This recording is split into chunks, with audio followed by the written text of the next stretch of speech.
Alright, so as far as brakes go, if yours look like this, then you pretty much have the same type.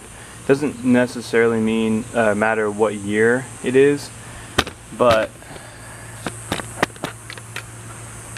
if you have a similar caliper and you have this bolt right here and this slide in the middle, which you can get a better look at later, pretty much have the same type of brakes.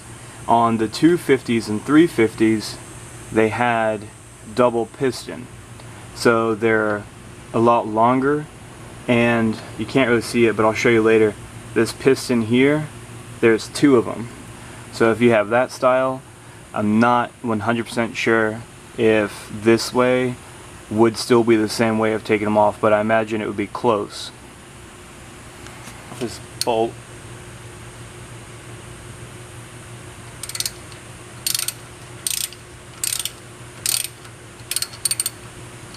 Be careful when you're taking this off and putting it on, because sometimes it breaks.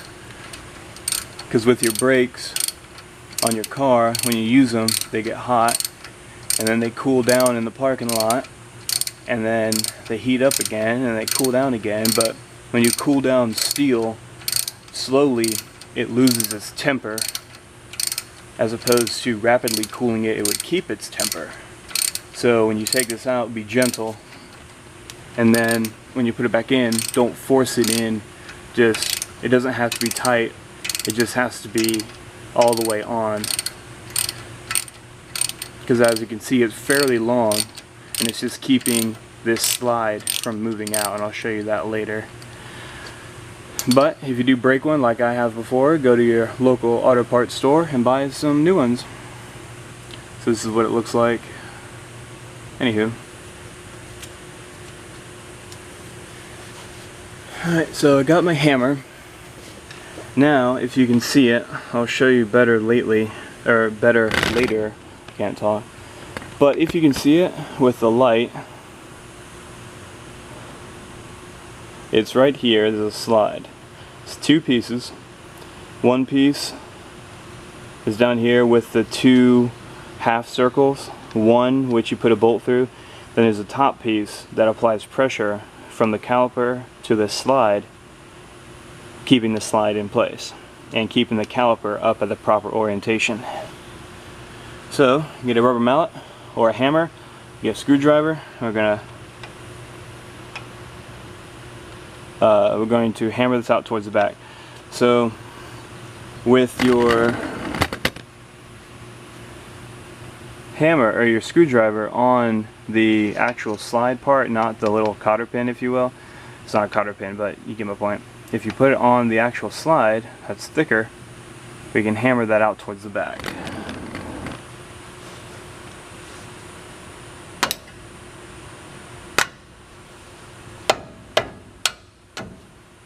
Had to get it started.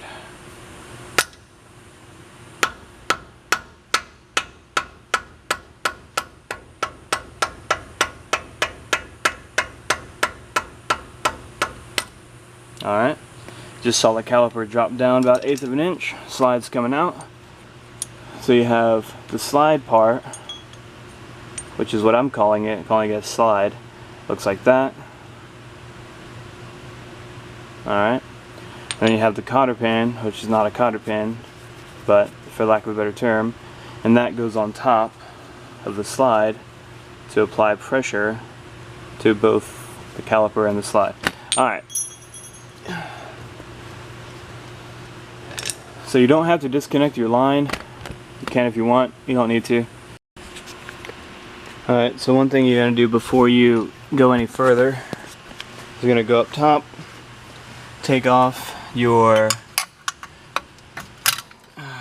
brake master cylinder cover, and just put it like that, where it can bubble out, but you don't want to take it all the way off because you don't want to get dust in there, and you don't want the brake fluid to bubble out. And it will bubble out because of what I'm about to show you next.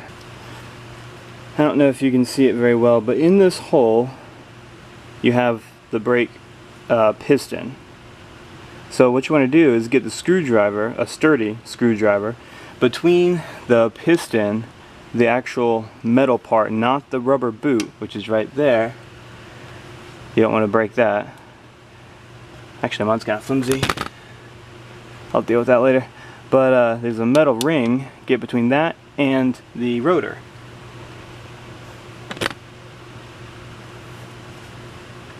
Yeah, between that and the brake pad, sorry, at the back of the brake pad, you'll see a little gap in there. And you're going to, once you get a good wedge in there, slowly put pressure on the piston, pushing it in.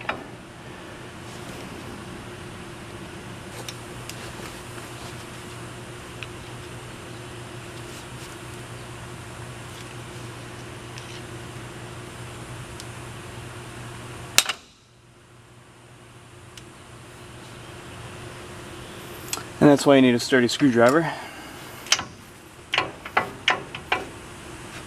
Alright, so you pull it up and you get over the back. Alright, brake pad number 1. Brake pad number 2 usually sticks on the back. Alright. And then this, I usually just put somewhere where it can't fall. With brake pads, what you're looking at is wear. This one pretty much has no wear on it. So I need to find out why. Could be my caliper, could be going bad, it might not be sending enough fluid. So if I check the other side and the other side is extremely worn, then I will look at my caliper and make sure that's not the only brake that's breaking, because this is not worn at all. But what you're looking, alright, so here's mine. There's only 2, so there's 1 and 2. So those rivets will start showing if your brake pad gets worn down. When that happens, if they start showing, it'll start wearing into your rotor and you'll have the grooves. So if you have grooves other than this first groove and this last groove, because that's from the brake pad itself, if you have any grooves down the middle, then that's because your brake pads have worn down too far. So this is the outer brake pad, the one that is on the outside right here, and this is worn down quite a bit. It's not to the point where the rivets are showing, which there's 2 rivets, 1, 2, there might be 3 on this one. I can't see it though. But anyway, so that means more than likely my brake caliper is working, because this is worn down considerably. But the rivets aren't showing, so that's good. The brake pads aren't hot. If your car's been sitting for a while, you can, or your rotors, sorry, you can touch your rotors if they're not hot, but it will get extremely hot. So you want to feel the back, make sure there's no grooves down the middle, there's not. Feel the front, make sure there's no grooves down the middle, which there's not.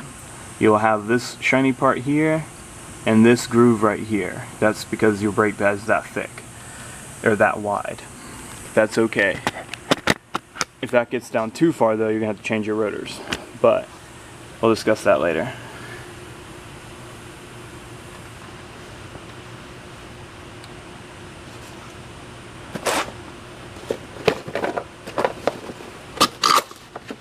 Alright, so you got your 4 new brake pads. So you're going to have one long one, as I call it. That's going to be the outside. See how thick that is? You can base your previous wear off the new one as well. And you're going to have one short one. That's the inside. Left or right on these trucks does not matter. There is no like left side, right side. It's just outside and the inside. So here's the new one in my right hand. You can see how much wear this old brake pad still has versus the new one. It's also in my right hand again, and the old one on that. If you can see those, much more wear, which is good. That means my caliper is still working.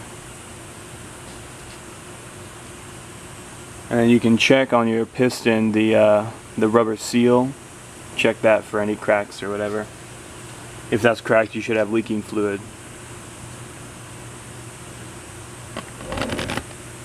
Alright, and back on. So what you're going to do, so you can see the shape. So where my fingers are wiggling here, that's the inside of the rotor. So it goes like this, but on the inside. So it's going to go like this on the inside.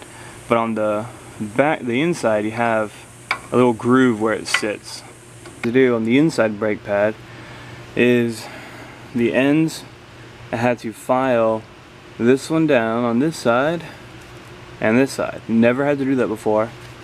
Never had a problem, but I had to. You might not. So anyway, there's grooves that this fits in. It's very easy to see, that's why I'm not showing it. And it's very easy to do if you don't have to grind your brake pads down. Of a C-clamp. If you don't have one, you should have them at Lowe's. If you don't want to buy one, you can just use a screwdriver.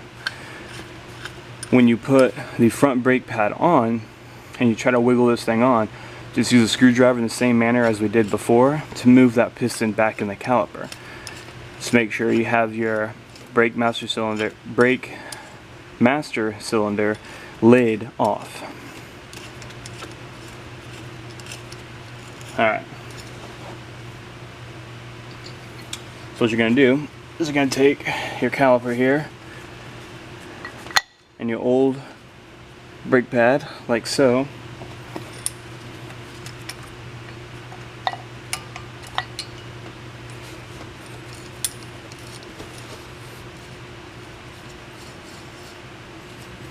And put your, if you have a C-clamp, put your C-clamp right there. Be gentle, make sure it's centered. Whoops.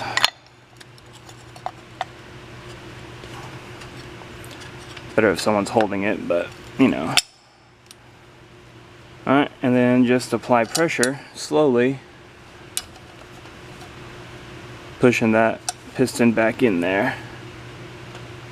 You should hear some bubbles up in your master cylinder up there because you're pushing fluid back in.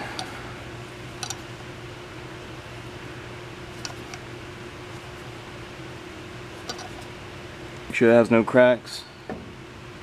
Like I said, if it did, it would be leaking. So, alright.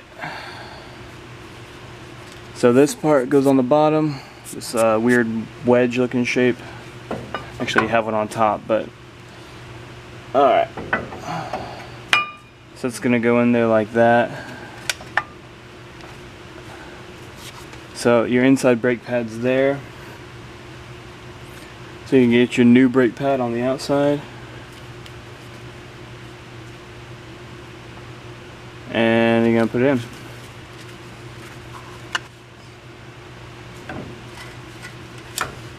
Make sure the inside brake pad doesn't move.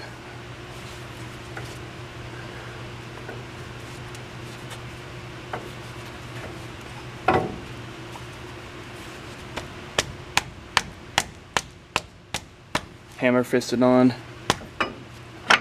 Alright, so you go, start with the bottom. Kind of have to work your way towards the top, kind of push it around like I did, and then you should sit it back at the bottom. So as you can see from inside this hole, inside brake pad's fine, outside brake pad's fine. It's on there. Alright, so the fun part, which is, oops, I got grease somewhere down there. So with your clip, or your slide as I'm going to call it, goes like so, with the holes outward, like you took it off. Then you put the little spring on top, and then you're going to wedge that like this into this slot down here. Need a hammer, of course. Rubber mallet would work. Together, the slide and the spring kind of move your rotor up a little bit. Or not your rotor, but your caliper. And once you got it in there, hammer it in. Found that hole where your bolt goes back in.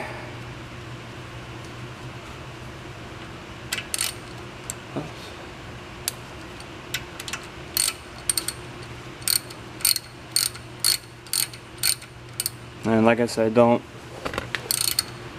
put too much pressure on this thing. Let it go in slowly. You can put a little bit of oil on it if you want.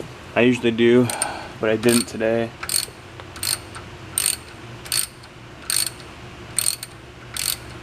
It's nice and easy, and don't tighten it down. Just, you see where the little pointed shape, kind of like a lug nut, the cone shape, goes into the hole, then stop.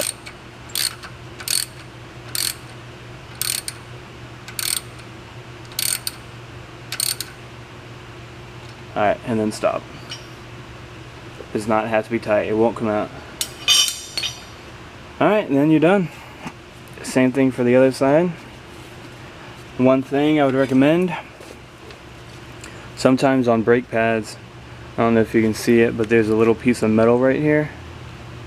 Right, in front of my finger, you can kind of see it there. That tab is for when this brake pad gets to that level, it'll squeak, letting you know your brake pads need to be changed. Well, I don't like that, and I already bent this one back. Usually you can't really see it. You can see it on the new one. Usually it's up higher, and I already bent mine back. That way it won't squeak, because I check my brakes. So if you're gonna check them and you don't want it squeaking, bend that back. My new ones didn't have it, so that's cool. And also remember, since you pushed in your pistons all the way in, when you drive your vehicle, you're not going to have brakes for a second. You got to pump the brakes with the brake pedal, pump the brakes, and then you'll feel them tightening up, and then you'll have brakes. You don't have to bleed them. Just pump the brakes before you actually get on the highway or something like that. Just like in your driveway or whatever. Make sure the brakes come back, and don't forget to put the lid back on the master cylinder.